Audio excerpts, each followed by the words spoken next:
la vérité et biminyoso. Bolanda pe boyoka. Bon, il faut dire que premièrement, naza ko pekisana no bato banso oyo bazali ko lobaki akufaki na mbasu, Bonnet akufi na mbasu te. Parce que Bonnet azaka na problème à mutu te. Azaki mwana moko ya malamu. Azaki penza mutu malamu na kati ya mokili. Elle aimait bien blaguer avec les gens. Elle souriait avec tout le monde. Omoni ambiance banaye comme mapa ya bana. Nde ezali ndenge Bonnet azalaka. Donc elle est comme ça même na vie normale.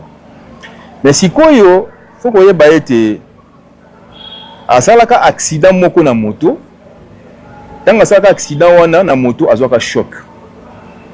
Na bato batalaka ba vidéo na mingi ba mona ke na ba vidéo mosusu tanga azo tambola akoma iko sala neti azo tambola na neti nazo boite bunke. Et donc ils a choc wana. Et ko lo batte ke choc wana ya moto ndeza nani non. C'est vrai que bandeko kine ba kiné bandeko sala ba bazo kine na ba kiné pour que ba masel kolo ezonga normal. Vous avez qui choc et non pota. Choc wana ezaki soka telemi boye à côté les pendant 30 minutes té. Donc douleur wana ezomata. Mais ezaki te que rien à voir nambasu. Donc rien à voir nambasu. Ezaki ba bazolo ba oh non alingaki soki mobile ya batu soki nini wana eza makambo lokuta esengeli to respecter mon way. Très bien. Ayo tindelanga voice ma esinga ke oyebi ke nazobela. Ndenge naza boye nazo kanzoto bien te mais apesi nga adresse nazo vanda tel endroit boye. Nanda kwa sika. Nae anabisi nabi OK pas de problème na koya kotala yo. Mais quand ndenge sala ki naziblasaki mwa mukie nazongi tosololi na ye lisusu. Ozomona tosololi na ka neto sola kaka. Après comment qui remonte na komeli mais azo répondre na retard. Jour moko moi je ne savais pas que andai ko bela. Namoni batu moko na télé na bakana ba réseaux sociaux bazo lobaki oh non madame Elombe azobela bazo négliger pendant qu'il y a sala msala pona nani ngala bi oh est-ce que c'est vrai na jusqu'au vidéo wana na tindeli na bi est-ce que c'est vrai que tu es malade asinga oui akomika ka oui tant akomika ka oui na yebisi na bi oza wa pikasi asinga ke non azana ndako et c'est bon OK c'est bon na oya otala yo et ko sala siko que tant moko boye wana akomaki pena silencieuse.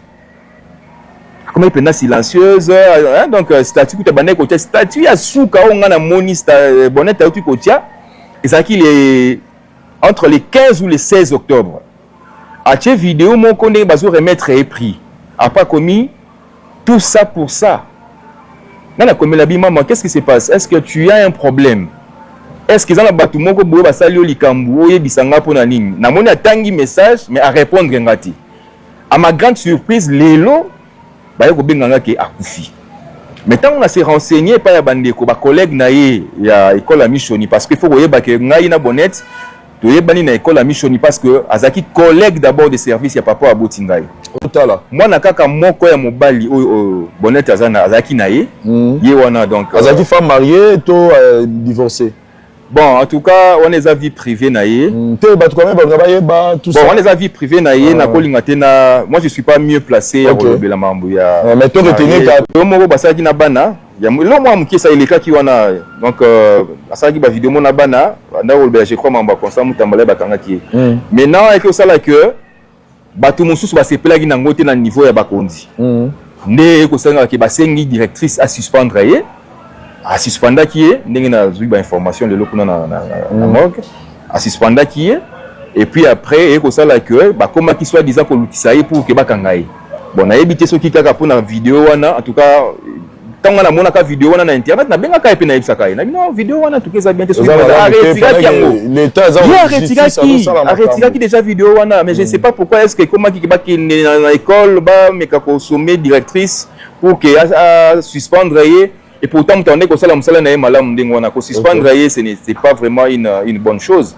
Voilà. Et puis, voilà, donc, maman Makamousou, peut-être, mais, Nenga Koufi Bouye, Bandeko Baye Bake, Azalaki sous suspension. Poison.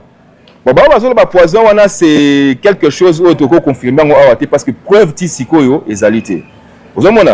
Moi, j'ai vu les corps des bonnettes, mais je ne suis pas un docteur pour nous détecter.